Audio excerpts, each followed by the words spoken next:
Calabarzon swimmers alert Rob Amaro II and Michaela Jasmine Modje bagged numerous gold medals, record-breaking fashion for the secondary level swimming competition of the 2024 Palarong Pambansa in Cebu City.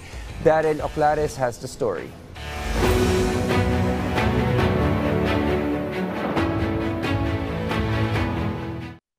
Swimmers Albert Amaro II and Micaela Jasmine Modje of Region 4A Calabarzon dominated the 4-day swimming competitions of Palarong Pambansa 2024 held at the Cebu City Sports Center.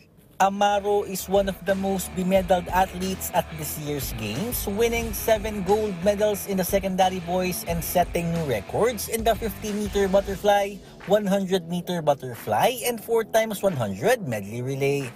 Ngayon po, I am overwhelmed. Very happy po kasi nakuha ko po yung events ko po ngayong palaro. Yung goal ko po, yung preparation namin para sa palaro, yung goal in mind ko po coming to this palaro, na-achieve ko one by one. Amaro, who is a junior national team member, is no stranger to local and international swimming competitions, and like any other athlete, he aspires to be an Olympian. Siguro yung pinakamalaki kong dream as a swimmer po, yung ako po mismo nagsabi kay Jasmine Alcalde na mag-gold po ako sa Olympics. Pero yung big dream lang po. Modje, on the other hand, ruled the secondary girls, winning 5 gold medals and breaking 2 palaro records in the process. In an interview by PTV Sports, Modje said that she is aware that people have high expectations for her in this tournament. I think as I grow up, yung pinaka-na-learn ko talaga is to not care about other people's expectations and instead, mas may paki ako sa sarili kong expectation and goals. Kasi at the end of the day, yun naman talaga yung nagmamatter, yung kung paano yung trato mo sa sarili mo.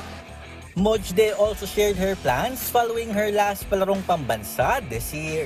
Next month po may CH qualifying po kami. So yun po yung pinag-aandaan ko. And then after that, around early September, I'm gonna go to the US na.